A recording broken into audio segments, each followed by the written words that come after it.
Hai adik-adik, selamat berjumpa kembali dengan Miss Yunik dari MGMP Bahasa Inggris Kabupaten Bantul. Pada kesempatan kali ini, kita akan membahas bersama 5 cara termudah menulis teks deskriptif sederhana. Seperti yang tertulis pada judul slide ini, yaitu 5 easiest ways to write simple descriptive text for beginners. Tentu adik-adik sudah pernah mendengar ya, apa itu teks deskriptif? Yaitu teks yang bertujuan untuk mendeskripsikan seseorang, seekor hewan, sebuah benda, suatu activity atau aktivitas, sebuah tempat, dan sebagainya. Mari kita lihat contoh yang pertama. Oke, berikut ini ada sebuah contoh teks berjudul My Cat.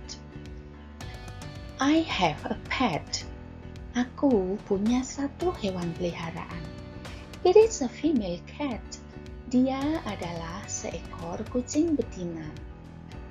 Her name is Yellow. Namanya Yellow. There is a yellow spot around her nose. Ada area warna kuning di sekitar hidungnya. Karena itu diberi nama Yellow. She is very funny. Dia sangat lucu. She meows loudly to any insect. Dia mengeong dengan keras jika ada serangga. Nah, ini yang lucu di sini ya, karena tidak semua kucing seperti itu. It is amusing to hear her meows. Rasanya menyenangkan mendengar suara meongnya. Yellow is afraid of strangers. Yellow takut pada orang yang belum dikenal. It takes a long time to win her trust. Perlu waktu lama untuk membuatnya percaya pada orang itu. Nah, mari kita lihat adik-adik, dari 9 kalimat ini masing-masing berawal dengan subjek atau kata yang diucapkan pertama kali berbeda-beda. Lihat kalimat yang pertama, I have a pet. Di situ kalimat ini dimulai dari kata I, aku. Kalimat yang kedua, it is a female cat. Dalam bahasa Inggrisnya dimulai dari it, dan dalam bahasa Indonesia, dia adalah seekor kucing betina. Kalimat ini dimulai dari dia. Yang ketiga, her name is Yellow. Namanya Yellow. Kalimat ini dimulai dengan kata namanya. Keempat, there is a yellow spot around her nose. There is. Diterjemahkan dalam bahasa Indonesia, ada. Ada area warna kuning di sekitar hidungnya. Ada. Oke. Kelima, she is very funny. Dia sangat lucu. Dia. Berawal dengan kata dia. Keenam, she meows loudly to any insect. She diterjemahkan menjadi dia, mengeong dengan keras jika ada serangga. Dia. Ketujuh, it is amusing to hear her meows. It is. Kalimat ini dalam bahasa Inggris dimulai dengan it is. Terjemahannya adalah rasanya menyenangkan mendengar suara meongnya. Perhatikan ya adik-adik, yang nomor 7 ini, kalimat ini diawali dengan rasanya menyenangkan. Oke. Kalimat ke-8, Yellow is afraid of strangers. Yellow takut pada orang asing. Nah, kalimat ini dimulai dengan kata Yellow, nama si kucing. Kalimat ke-9, it takes a long time to win her trust. Dimulai dari kata it. Sama seperti nomor 7 tadi. Yang ke-9 artinya perlu waktu lama untuk membuatnya percaya pada orang itu. Nah, perhatikan sekali lagi yang berwarna hijau adik-adik. Aku, dia, namanya, ada, dia, rasanya menyenangkan. Yellow, perlu waktu lama. Nah, yang di awal-awal kalimat ini menandai adanya pola-pola kalimat yang berbeda untuk menyusun kalimat-kalimat tersebut. Mari kita lihat lebih terperinci. 9 kalimat tadi sebenarnya disusun berdasarkan aturan sebagai berikut. Di sini Miss Unique tampilkan, sajikan 5 macam pola kalimat dasar yang sebaiknya adik-adik kuasai sehingga adik-adik bisa membuat kalimat dengan lebih kreatif untuk mencurahkan ide-ide adik-adik. Kita lihat apa saja 5 pola kalimat dasar tersebut. Yang pertama, kalimat dapat disusun dengan menempatkan subjek di awal kalimat diikuti predikat kata kerja.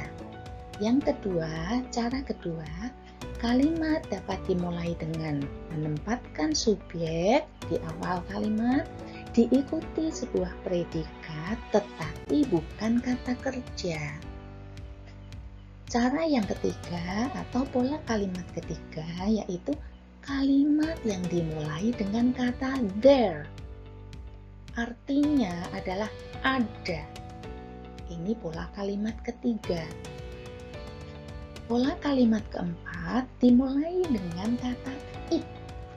Kata it kemudian diikuti oleh predikat kata kerja. Yang kelima, ada juga pola kalimat yang dimulai dengan kata it, lalu diikuti dengan predikat bukan kata kerja. Dengan kata lain, nanti posisi predikat akan ditempati oleh kata kerja bantu yang disebut to be. Oke, kita lihat penjelasan selanjutnya. Kita lihat kembali tentang teks yang pertama tadi, my cat. Kita lihat ya, nah ini. Tadi sudah dijelaskan ada subjek, ada predikat kata kerja. Di sini Miss Unique menguraikan lebih detail tentang pola kalimat yang pertama ini, yaitu subjek diikuti predikat kata kerja, diikuti sebuah objek, lalu diikuti kata keterangan. Contoh yang dapat diambil dari teks tentang cat tadi yaitu I have a pet. I sebagai subjek, have sebagai predikat kata kerja karena have memang kata kerja. Kemudian a pet di sini fungsinya sebagai objek. Kita menyebut sebuah kata benda sebagai subjek karena letaknya di depan kata kerja aktif ya, kata kerja transitif. Kemudian kita menyebut sebuah benda sebagai objek karena letaknya mengikuti kata kerja transitif di belakang kata kerja transitif. Contoh yang kedua, she meows loudly to any insect. Dia mengeong dengan keras pada segala serangga. Jadi kalau melihat serangga, dia itu suka ngeong-ngeong terus.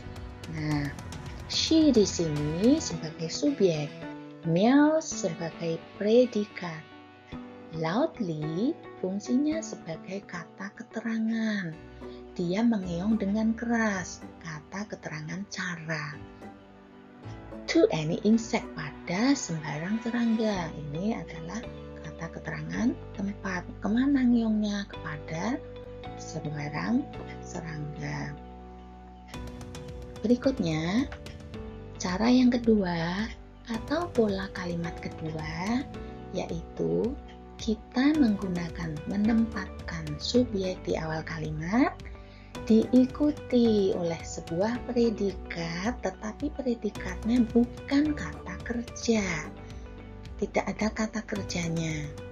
Dan di belakang kata predikat yang bukan kata kerja ini, kata yang mengikutinya akan disebut sebagai komplement. Komplement bisa berupa kata benda, kata sifat, maupun kata keterangan. Kita lihat contohnya. It is a female cat. Itu adalah seekor kucing betina. Nah, seekor kucing betina itu kan benda hidup ya. Di sini merupakan komplement. Her name is Yellow. Namanya adalah Yellow. Di kalimat ini juga tidak ada kata kerja. Karena itu, posisi predikat harus diisi oleh salah satu dari to be. Di sini yang kita gunakan adalah is. Dan yellow fungsinya sebagai komplement dan dia merupakan kata benda karena proper noun sebuah nama. Contoh ketiga, she is very funny. Dia sangat lucu. Di sini juga tidak ada kata kerjanya. Yang ada adalah komplement berupa kata sifat, lucu, sangat lucu. She sebagai subjek. Contoh yang keempat, Yellow is afraid of strangers. Yellow takut pada orang asing. Di sini juga tidak ada kata kerjanya. Karena tidak ada kata kerja yang bisa kita pakai sebagai predikat, maka jenis-jenis kalimat yang berpola nomor 2 ini wajib menggunakan salah satu dari to be sebagai predikatnya. Tidak boleh dikosongkan. Oke. Dan fungsi rangkaian kata afraid of strangers, takut, Yellow takut pada orang asing, takut itu juga merupakan kata sifat. Bisa dipahami adik-adik? Sekali lagi, cara yang pertama atau pola kalimat yang pertama tadi, subjek diikuti predikat yang memang merupakan kata kerja. Sementara yang kedua, kalimat yang kebetulan tidak ada kata kerjanya. Jadi predikatnya harus diisi oleh salah satu dari yang disebut to be. Di sini kita pakai kata is. Mari kita lihat cara yang ketiga. Pola kalimat ketiga diawali dengan kata there. Artinya ada. Cara menyusun urutan kata adalah there itu diikuti predikat yang bukan kata kerja, yaitu kita sebut predikat to be. Kemudian di belakangnya baru kita letakkan subjeknya. Dan ada beberapa kalimat yang sesudah subjek juga diikuti kata keterangan. Contoh di dalam bacaan teks tadi, there is a yellow spot around her nose. Ada sebuah area, sebuah tempat daerah kecil di sekitar hidungnya yang berwarna kuning. Jadi ada sebuah. Karena sebuah, maka predikat yang kita gunakan adalah is. Adik-adik sudah mengenal toh bedanya is dan are. Nah, kita gunakan is jika subjek yang tampil yang muncul adalah tunggal, kata benda tunggal maupun yang tak dapat dihitung. Di sini bendanya adalah a yellow spot, suatu area yang berwarna kuning. Nah, ini sebagai subjek. Di mana? Around her nose, di sekitar hidungnya. Nah, itu keterangan tempat. Sekali lagi perhatikan, ada pola kalimat yang dimulai dengan there. Ingat ya adik-adik, there. Yang keempat, pola kalimat yang diawali dengan kata it. It diikuti dengan predikat kata kerja, kemudian diikuti oleh objek, baru di belakangnya muncul subjek. Ini sudah urut-urutan, ada aturannya seperti ini.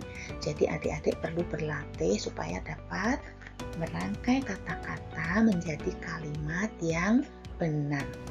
Contohnya, it takes a long time to win her trust. Artinya tadi perlu waktu lama. Takes itu perlu. A long time. Sebuah ya, satu. Time, waktu. Nah, ini adalah benda. Kata benda. It takes a long time. Perlu waktu lama. Takes-nya predikat, a long time-nya itu objek. To win her trust, untuk memenangkan hatinya, untuk memperoleh rasa percaya darinya, dari si kucing tadi. Nah, kalimat ini sebenarnya berasal dari urutan yang seperti ini. To win her trust takes a long time. Nah, itu awalnya. To win her trust, jadi rangkaian kata to win her trust kita letakkan di depan seperti pola 1 sebagai subjek. To win her trust diikuti predikat takes, diikuti objek a long time.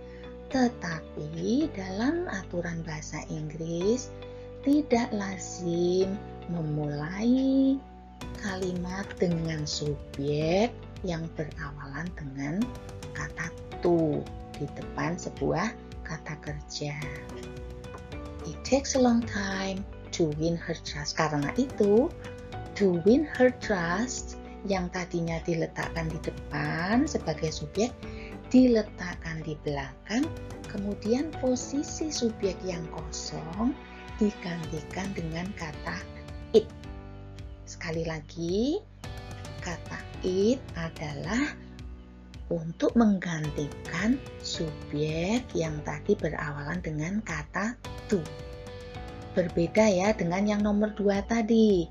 Pada kalimat it is a female cat. Dia adalah seekor kucing betina. Nah, dianya siapa? Dia di situ tadi menggantikan kata yang disebutkan lebih dahulu, yaitu hewan peliharaan. Beda ya. Sementara yang keempat ini, kata it tidak menggantikan kata benda apapun dari kalimat yang sebelumnya. Oke, yang kelima, cara yang kelima atau yang terakhir, yaitu kalimat yang dimulai dengan it diikuti predikat tetapi bukan kata kerja. Jadi predikat yang digunakan adalah to be. Karena tidak ada kata kerja yang dapat digunakan sebagai predikat, maka posisi predikat itu harus diisi oleh sebuah to be. Yang kita gunakan di sini adalah is. Maka urutannya adalah it ditambah predikat to be, ditambah kata sifat, ditambah subjek. Contoh kalimatnya adalah it is pleasant to hear her mews. Kita mengartikan langsung dari kata pleasant-nya ini, kata sifatnya. Pleasant artinya menyenangkan. Menyenangkan loh, rasanya menyenangkan loh, seperti itu. Rasanya menyenangkan. Ngapain menyenangkan? Untuk mendengar ngeong-ngeongnya. Rasanya menyenangkan loh mendengar dia suara ngeong-ngeong dia. Nah, seperti itu adik-adik. Dalam bahasa Indonesia kan kita sering toh ingin mengungkapkan sesuatu tanpa menyebutkan orang atau benda atau hewan atau apa, tapi dimulai dari kata seperti ini tadi, menyenangkan loh. Ya. Mudah-mudahan penjelasan ini dapat adik-adik pahami ya, karena Miss Unik yakin untuk pola kalimat ketiga, keempat, dan kelima tentu merupakan hal yang baru bagi adik-adik pemula, termasuk pola kalimat nomor 2 tadi. Biasanya adik-adik lupa untuk memberikan sebuah predikat yang berupa to be di dalam kalimat yang memiliki pola kedua ini tadi, yaitu kalimat yang tidak punya kata kerja. Oke, demikian penjelasan Miss Unik mengenai 5 cara merangkai kata menjadi kalimat untuk membentuk kalimat-kalimat berupa teks deskriptif. Berikutnya, mari kita lihat. Ini sebuah teks berjudul My Younger Brother. Terdapat 8 kalimat. Silahkan adik-adik coba masukkan setiap kalimat ini ke dalam kolom-kolom sesuai dengan pola kalimat pembentuknya. Berikutnya, kalau ini tentang orang ya, tadi my cat tentang hewan, ini tentang orang. Berikutnya adalah my hobby, tentang sesuatu. Ada 6 kalimat, silahkan juga adik-adik coba masukkan ke dalam kolom-kolom tabel sesuai dengan pola kalimatnya. Dan terakhir, sebuah teks deskriptif tentang sebuah tempat berjudul My Bedroom, terdiri dari 7 kalimat. Ini juga bisa adik-adik gunakan untuk berlatih menempatkan kalimat-kalimat ini sesuai dengan pola-pola kalimatnya. Demikian adik-adik yang dapat Miss Yunik bahas pada pertemuan kali ini. Semoga bermanfaat dan semoga adik-adik dapat segera menyusun teks deskriptif dengan cara bervariasi, minimal 5 cara seperti yang barusan kita pelajari bersama. Oke, goodbye, see you again.